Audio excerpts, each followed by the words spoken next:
जा पाती, लेकिन मैं लंगड़ी हूँ। गुड़िया बेटी, क्या आपको भी बेर खाने हैं? हाँ मम्मा, मेरा दिल तो बहुत है, मगर मैं लंगड़ी हूँ।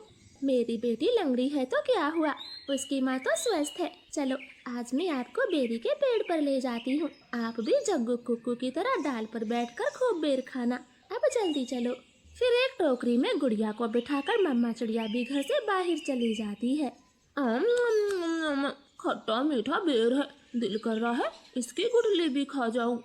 नहीं जग्गू, गुठली नहीं खाना, बेर बहुत है, तुम बेर को ही खाओ। मैं तो कुछ बेर अपने घर भी लेकर जाऊंगा। कोको दोस्त, वो देखें, आपकी मम्मा भी इसी तरफ आ रही है, शायद उन्हें भी खट्टे मीठे बेर खाने होंगे। फिर मम्मा चिड़िया गुड़िया के साथ पेड़ पर बैठ जाती है। गुड़िया तो कई महीनों के बाद घर से बाहर आई थी, वो बहुत खुश होती है। यहाँ कितना अच्छा लगता है, खुला आसमान, चारों तरफ पेड़ पौधे और ताजी ताजी हवा। लो गुड़िया बहन, ये बेर खाओ, ये और भी मजेदार है। ऐसे वो तीनों गुड़िया को बेर तोड़ तोड़ कर खिलाते हैं। दूर छिपी हुई बुरी चील उन पर नजर रखे हुए थी।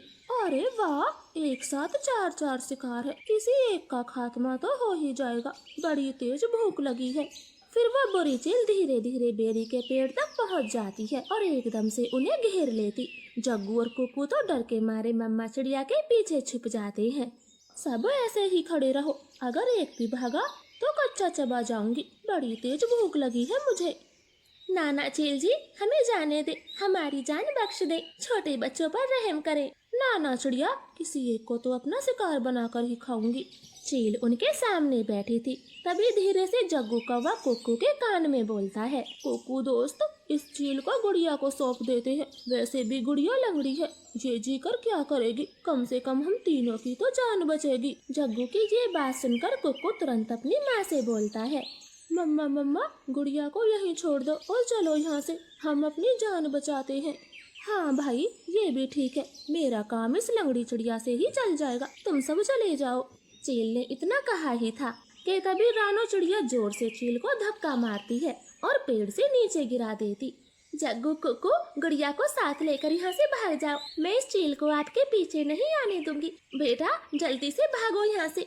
इतना कहकर रानो चील पर हमला कर देती है और जग्गू और कुक्कू टोकरी लेकर वहाँ से भाग जाते हैं। चिड़िया और चील में काफी देर तक लड़ाई होती है और आखिर में चील रानो को जान से मार देती है। मरगी, छोटी चिड़िया मरगी, मुझसे लड़ने चली थी, अब तेरा मांस में मजे से खाऊंगी। कुक्कू भाई, मम्मा अभी तक घर नहीं आई। मम्मा को चील ने मार दिया है, वरना वो अब तक आ जाती, क्या जरूरत थी मम्मा को वहाँ ले जाने की। भाई, अगर हम वहाँ ना होते तो वो बुरी चील आपको खा जाती, आप ऐसा क्यों बोलते हो? नहीं, हम चील के हाथ कभी ना आते, वो तो तुम साथ में थी, इसलिए मम्मा ने चील से लड़ाई करने की सोची। तुम लंगड़ी थी ना, माँ को तेरी वजह से मरना पड़ा, अब तू ही माँ की हत्यारन है, समझी? ऐसे कुक्कू तो गुड़िया को ही दोषी ठहराता है। अब गुड़िया का ध्यान रखने वाला कोई नहीं था। कुक्कू सारे सारे दिन बाहर घूमता फिरता, वो लंगड़ी बहन का बिल्कुल भी ख्याल नहीं रखता, चाहे वो भूखी हो या फिर प्यासी हो। भाई, सुबह से रात हो गई है, आप मेरे लिए कुछ खाने को नहीं लाए? जंगल में भोजन की कमी हो गई है, अपना पेट भरना ही बड़ा मुश्किल है, ऐसे में तेरे लिए दाना कहाँ से लाता? ऐसा बोलकर कुक्कू तो सो जाता है। गुड़िया को पूरी रात नींद नहीं आती, क्योंकि वो तो कई दिनों से भूखी थी। मम्मा मम्मा, अगर आज आप जिंदा होती तो मेरा कितना ख्याल रखती, अब तो मुझे भी भूखा सोना पड़ता है, मैं क्या